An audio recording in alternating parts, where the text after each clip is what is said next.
I brushed off my husband's attempts to apologize. Now I can't believe he's leaving me. The afternoon sun beats down on our patio deck as I add another splash of rosé to my glass. It's our 7th anniversary garden party, and I'm holding court with my friends, feeling the pleasant buzz of 3 glasses in. Connor, my husband of 7 years, is across the yard tending to the grill, occasionally glancing over with that smile that used to make my heart skip, but now just registers as background noise. Connor's been acting weird lately, I say, leaning in toward my circle of friends. Last night he asked if I wanted to go on a weekend trip to Monterey. Just the 2 of us. I roll my eyes dramatically, watching my friends' faces for the reaction I want. That sounds nice, though? Zoe says, looking confused. What's weird about that? I take another sip, letting the cool wine slide down my throat. It's just so predictable. Every time something's off between us, his solution is to throw money at a getaway. Like that fixes anything. I glance over at Connor, who's carefully flipping kebabs while chatting with my brother Ethan. At 36, Connor still looks good. Better than when we met, actually. He's grown into himself, finally listening to my suggestions about his wardrobe and haircut. The thought drifts through my mind that other women probably find him attractive now, but I push it away. Connor is Connor, reliable, steady, a bit dull. I thought, great, another weekend of scheduled activities and him asking if I'm having fun every 5 minutes. I mime a yawn, and Olivia laughs, though it sounds a bit forced. Veronica, come on, my friend Paige says, setting down her glass. Some of us would kill for a husband who plans romantic getaways. I wave her off. You can have him for the weekend then. I'd rather have someone who surprises me, you know?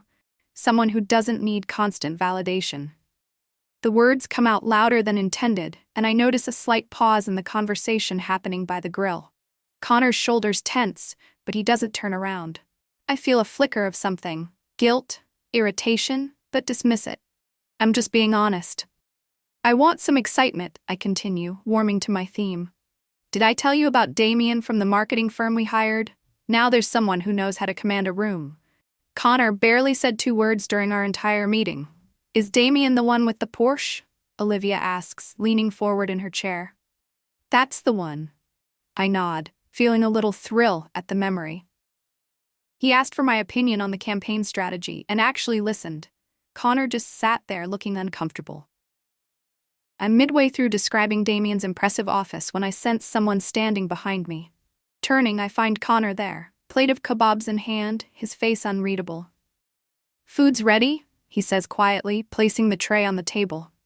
Without waiting for a response, he walks back toward the house. I think, oh great, now he's going to sulk all evening. But aloud I say, thanks honey, in an artificially bright voice. My friends exchange glances that I pretend not to notice. Later, as our guests help clean up in the yard, I find Connor in our living room, staring out the large bay window at the darkening sky. I cross my arms, leaning against the doorframe. What's with the disappearing act? I ask. We still have guests. Connor turns slowly, and something in his expression makes me uneasy. It's not anger. I know his anger. It's something worse. Disappointment, maybe. Or resignation. Do you even hear yourself when you talk about me? He asks quietly. I immediately feel defensive. Oh, come on, I was just venting a little. Everyone does it. Venting. He repeats the word like he's testing it. Is that what you call it when you compare me to other men in front of our friends? When you dismiss everything I do for us? You're being dramatic, I say, rolling my eyes. It was just girl talk. And anyway, if you're eavesdropping, you can't get mad about what you hear. Connor shakes his head slowly. I wasn't eavesdropping, Veronica. You were loud enough for everyone to hear.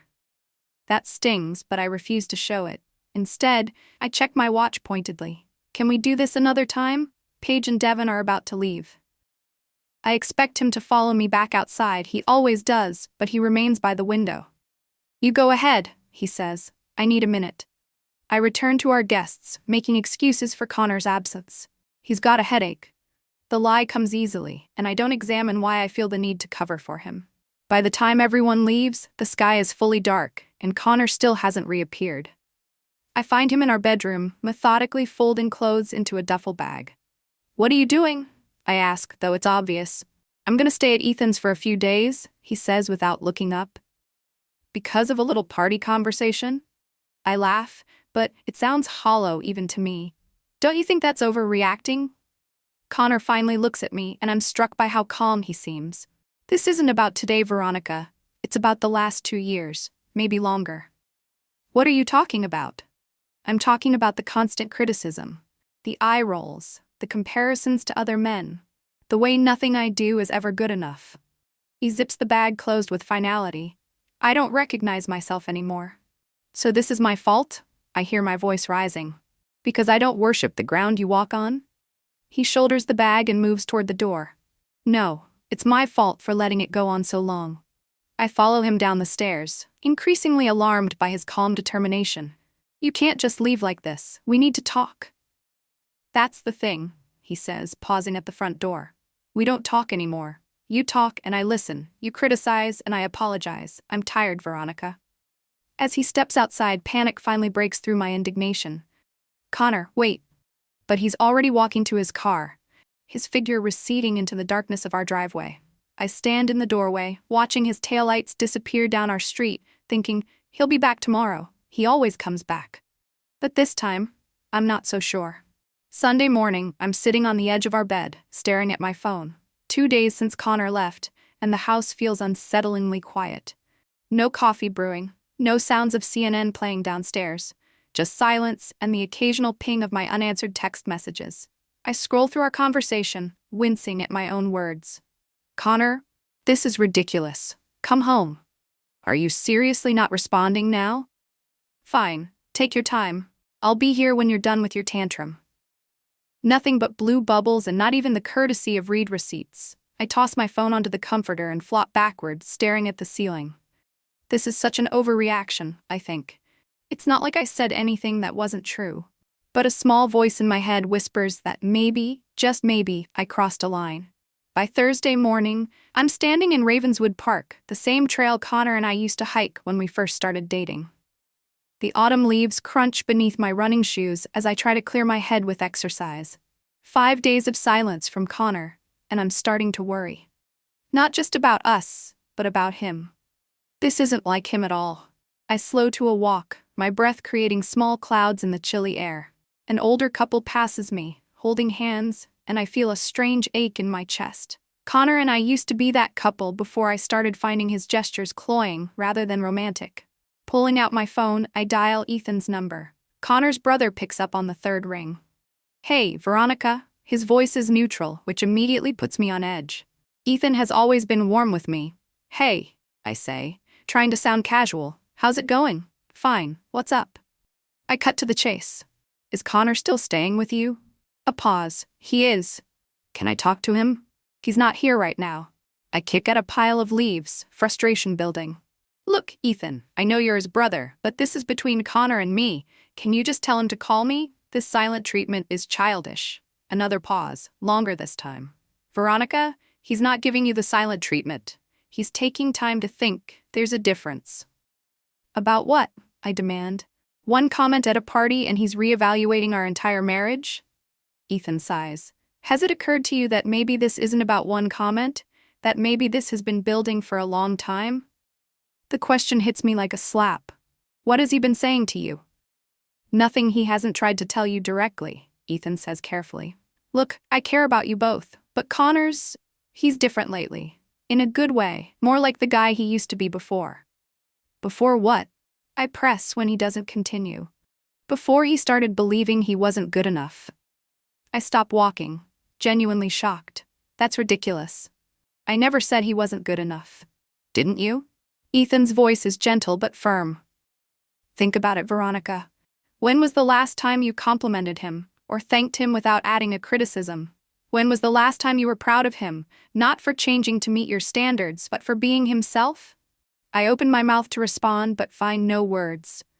Around me, the park continues its autumn display, oblivious to my inner turmoil. I'll tell him you called, Ethan says into the silence, but I think you need to consider what you really want here. After he hangs up, I sink onto a nearby bench, thoughts racing. This is absurd, I think. I'm his wife, not his cheerleader. But even as the thought forms, I know it sounds harsh. When did I become this person? I scroll through my photo gallery, looking for recent pictures of us. There are surprisingly few. The last one is from 3 months ago, Connor's birthday dinner at Aurelio's. I zoom in on his face. He's smiling, but it doesn't reach his eyes. How long has that been the case? That afternoon, I'm on the patio of Bluebird Coffee, waiting for my friend Zoe. The wind picks up, scattering fallen leaves across the wooden deck, and I wrap my cardigan tighter around myself. "Hey," Zoe says, sliding into the seat across from me. "Sorry I'm late." "No problem," I respond automatically, though I've been checking my watch every few minutes. "Thanks for meeting me." Zoe studies me for a moment. "You look terrible." I laugh, but it comes out brittle. "Gee, thanks." "I mean it," she says, reaching for my hand. "Have you been sleeping?" "Not really," I admit. "Connor still hasn't come home." Zoe nods, unsurprised. "I figured that's what this was about." I stare at her. "You knew?" "Paige told me he's staying with Ethan." She avoids my eyes, concentrating on stirring her latte. "And I saw him yesterday." "You saw him? Where?" I lean forward, suddenly desperate for information. "At Thornton Plaza. He was having lunch with someone from his office. Claire, I think her name is." I feel a sick twist in my stomach. "Claire from marketing, the one with the irritating laugh?" Zoe sighs. "Veronica, I don't think that's what you should be focusing on right now." "Was it a date?" I demand. "It looked like a work lunch," she says carefully. "But he seemed good, relaxed. He was laughing." I sit back, stunned. Connor is out living his life, laughing with other women while I'm losing sleep and obsessively checking my phone? This isn't how it's supposed to go. "He's punishing me," I say, anger rising to replace the hurt, making me worry while he's out having fun. Zoe gives me a long look, or maybe he's just taking care of himself for once. What is that supposed to mean? She sets down her spoon deliberately. "It means that maybe this break isn't about punishing you. Maybe it's about him figuring out what he needs." "What he needs," I repeat flatly. "And what about what I need?" "What do you need, Veronica?" Zoe asks, her voice gentle but challenging. "Because from where I'm sitting, it seems like what you've needed is someone to criticize. And maybe Connor's decided he doesn't want to be that person anymore." Her words hit me like a bucket of ice water. I think, that's not fair. I'm not that bad. But even as I form the thought, memories surface. Connor's face falling as I critiqued his presentation skills. My dismissive wave when he showed me a new design he was proud of.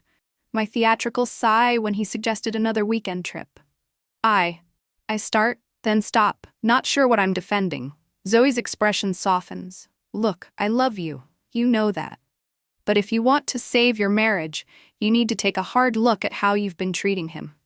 I walk home from the coffee shop, Zoe's words echoing in my head. The sun is setting, casting long shadows across the neighborhood.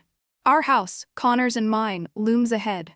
And for the first time, I notice how empty it looks, with only my car in the driveway.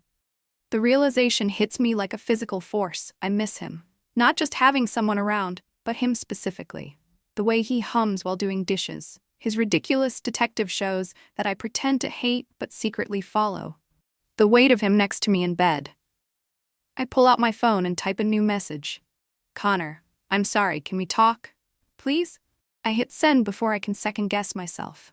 Then I walk inside our too-quiet house and wait. I'm sitting at Lakeside Point, watching the sunset paint the water in shades of gold and crimson. It's been a week since I sent that text, 3 days since Connor finally replied. "Meet me at Lakeside Point Sunday at 6. No context. No emotion. Just a time and place. Now I'm here, 15 minutes early, nervously watching each car that pulls into the parking lot. My heart lurches when I recognize his silver Mazda. I stand as he approaches, unsure of the protocol. Do I hug him? Shake his hand? We've been married for 7 years, but suddenly he feels like a stranger. "Hi," I say as he reaches me. "Hi," he responds, hands in his pockets. He looks good, too good. His hair is freshly cut, and he's wearing a dark blue button-down I don't recognize. He's lost weight, and there's a clarity to his eyes that I haven't seen in a long time. "New shirt?" I ask, immediately regretting it. Of all the things to say first. "Yeah." He doesn't elaborate. "Should we walk?" We move along the lakeshore path in awkward silence. I've rehearsed this conversation 100 times, but now that he's here, words fail me. "How's work?" he finally asks. "Fine. Busy." I glance at him. "Ethan says you're doing well." Connor nods. "I am. Good, that's good." I swallow hard. "Connor, I filed for divorce, he says, still looking straight ahead. I stop walking, blood rushing in my ears. What? He finally turns to me, his expression resolute but not unkind. I filed the papers yesterday. You'll be served this week. But I'm struggling to process his words. We haven't even talked. You can't just decide. I've tried to talk to you for years, Veronica, he says quietly. You never wanted to listen. That's not fair, I protest, my voice rising. You never said things were this bad. You can't just throw away our marriage without even trying to fix it. Connor sighs, running a hand through his hair. I did try. Remember the counseling sessions I suggested last year? The books I asked you to read with me? The conversations I tried to start every time you put me down in front of our friends? I stare at him, memories flooding back. Connor sitting on the edge of our bed, a relationship book in hand, asking if we could read a chapter together. Me laughing and saying we weren't that kind of couple. Connor suggesting therapy after a particularly nasty fight. Me dismissing the idea as dramatic and unnecessary. Those weren't real attempts. I argue weakly. You never said this was a deal breaker. Because I kept believing things would change, he says. I kept thinking if I just loved you enough, if I just tried hard enough, you'd see me again. See us. But you didn't want to. That's not true, I say, feeling tears prick my eyes. I love you. Connor's expression softens slightly. I know you think you do, but love isn't supposed to make someone feel smaller, Veronica. It's not supposed to leave them constantly afraid of disappointing you. We've reached a bench overlooking the water, and Connor gestures for us to sit. I do, legs suddenly unsteady. When did this happen? I ask, voice barely above a whisper. When did we become this? It wasn't one moment, he says, staring out at the lake. It was 1,000 little moments. Comments about my job being less important than yours. Jokes at my expense. Comparisons to other men you found more interesting or successful. He turns to me. Do you remember what you said on our anniversary? I wince, recalling my careless words about Damien. I was just talking. I didn't mean anything by it. That's the problem, Connor says.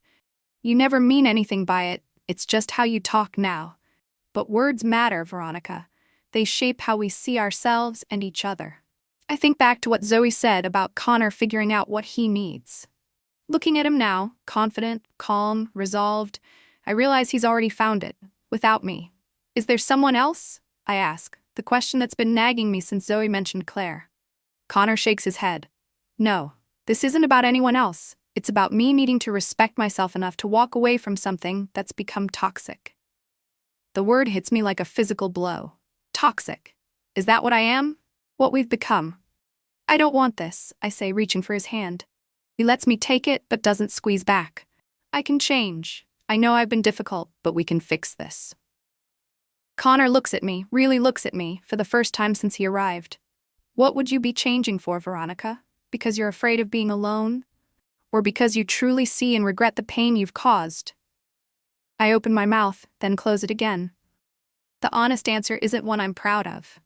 I thought so, Connor says gently, reclaiming his hand. We can't build a healthy relationship on fear or guilt. It has to be built on mutual respect. And you don't think I respect you, I say flatly. I know you don't, he replies. You haven't for a long time. And eventually, I stopped respecting myself for staying. We sit in silence, watching the last rays of sunlight disappear behind the horizon. Around us, other couples stroll hand in hand, children chase each other across the grass. Life continues uninterrupted. Only our world has stopped spinning. What happens now? I finally ask. The divorce should be straightforward, Connor says. I'm not asking for anything beyond what's fair. We can sell the house and split the proceeds. The practicality of his response makes this surreal moment suddenly, terrifyingly real. He's thought this through. He's planned a future without me. Just like that? I snap, anger flaring to mask my pain. 7 years, and you can reduce it to assets and liabilities? What would you prefer? He asks, his voice steady. For me to beg? To break down? To give you the dramatic scene you seem to want? I stand abruptly, unable to bear his calm certainty. I'd prefer for you to fight for us, to give me a chance to make things right. Connor stays seated, looking up at me with a sad smile. I fought for us for years, Veronica. You just never noticed because it didn't look like fighting to you. It looked like patience, like compromise, like swallowing my pride again and again. So that's it, I demand, tears now flowing freely. You're just done? He finally stands, facing me. Yes, he says simply, I'm done. And in that moment, looking into his eyes, I know it's true. The Connor who would have done anything to save our marriage is gone. In his place is a man who has found his limits, his self-worth, his breaking point. I'm sorry, I whisper, the words inadequate but sincere. I know, he says. I'm sorry too. But sometimes sorry isn't enough. He turns to leave, and I fight the urge to grab his arm, to physically prevent him from walking away. Instead, I watch him go, silhouetted against the darkening sky, until he becomes just another shadow in the distance. 3 months later, I'm sprawled on a blanket at Meridian Heights, the hilltop park overlooking the city. It's an unseasonably warm February day, and I've escaped the confines of my small one-bedroom apartment to breathe some fresh air. The divorce was finalized last month, quicker and cleaner than I expected. The house sold for above asking. We divided our assets without argument. On paper, it was the perfect separation. In reality, I'm still reeling. Hey, I brought coffee, Olivia says, appearing above me with 2 steaming cups. She sits cross-legged on the blanket, handing me one. How are you doing today? I shrug, taking a sip. Same. Functional. Olivia nods, knowing better than to push. She's been my lifeline these past months, letting me crash at her place during the worst days, listening to my cycles of anger, regret, and grief without judgment. Have you heard from him? She asks carefully. Not directly, I admit. Zoe mentioned seeing him at Thornton Plaza again, said he looked happy. The words stick in my throat. Connor's happiness without me is a reality I'm still struggling to accept. And how does that make you feel? Olivia asks. I laugh dryly. What are you, my therapist now? Speaking of which, she says, pointedly ignoring my deflection, how's that going? I pick at the edge of the blanket. Fine, Dr. Winters says I'm making progress. After Connor left, I finally did what he had suggested years ago, sought professional help. Not to win him back, though that had been my initial motivation, but because his departure forced me to confront uncomfortable truths about myself. She thinks I have narcissistic tendencies, I admit to Olivia, the words still difficult to say aloud. Nothing clinical, but enough to have sabotaged my marriage, and probably other relationships too. Olivia doesn't look surprised, which is its own kind of hurt. That must have been hard to hear. Yeah. I stare out at the cityscape, wondering which building houses Connor's new office. He started his own design firm after the split, a dream he'd talked about for years but never pursued. The hardest part is realizing he was right to leave, that I was toxic. The word no longer feels like an accusation but a diagnosis, something to understand and address, not deny. You're not toxic, Olivia says firmly. You have toxic behaviors. There's a difference. One can change. I nod, grateful for the distinction, though not entirely convinced. I keep thinking about all the times he tried to tell me how he felt, all the conversations I shut down, the apologies I brushed off. A memory surfaces, Connor standing in our backyard after a dinner party where I'd mocked his new haircut in front of our friends. It hurts when you talk about me that way, he'd said quietly. I'd rolled my eyes. You're being too sensitive. It was just a joke. How many times had that scene replayed with slight variations? How many chances had I wasted? I saw him yesterday, Olivia says suddenly, drawing me back to the present. I sit up straighter. Connor? Where? At Evergreen Gallery, the new exhibit opening. She hesitates. He wasn't alone. My stomach clenches. Who was he with? I don't know her, Olivia says carefully, but they seemed close. I absorb this blow, trying to breathe through the pain. Connor has moved on. It's what I expected, what I knew would happen, but the reality of it burns nonetheless. Was she pretty? The question slips out before I can stop it. Olivia gives me a look. That's not the point, Veronica. I know, I say quickly. I'm working on it. Old habits. We sit in silence for a while, watching clouds drift across the sky. Around us, people enjoy the unexpected warmth. Children chasing frisbees, couples lounging together, a group of college students playing guitars. You know what Dr. Winters said that really hit home? I finally say. She asked me to list 5 things I genuinely admired about Connor. Not things he did for me or ways he benefited me, but qualities I respected just because they were part of who he is. And, Olivia prompts, I couldn't do it, I admit, shame coloring my voice. Not immediately. I had to really think about it. And even then, I kept slipping into backhanded compliments. He's determined, even though he picks boring projects. He's kind, even if it makes him a pushover sometimes. I shake my head, disgusted with myself. Who does that? Who thinks that way about someone they supposedly love?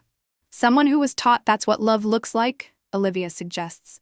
Didn't your mom talk about your dad the same way? The observation stuns me. My mother, sharp-tongued, perpetually dissatisfied, constantly belittling my father's efforts. And my father, steadily withdrawing until he was barely more than a ghost in our home. I never made the connection, I whisper. It doesn't excuse it, Olivia says gently. But it explains it, and knowing where it comes from gives you a chance to change it.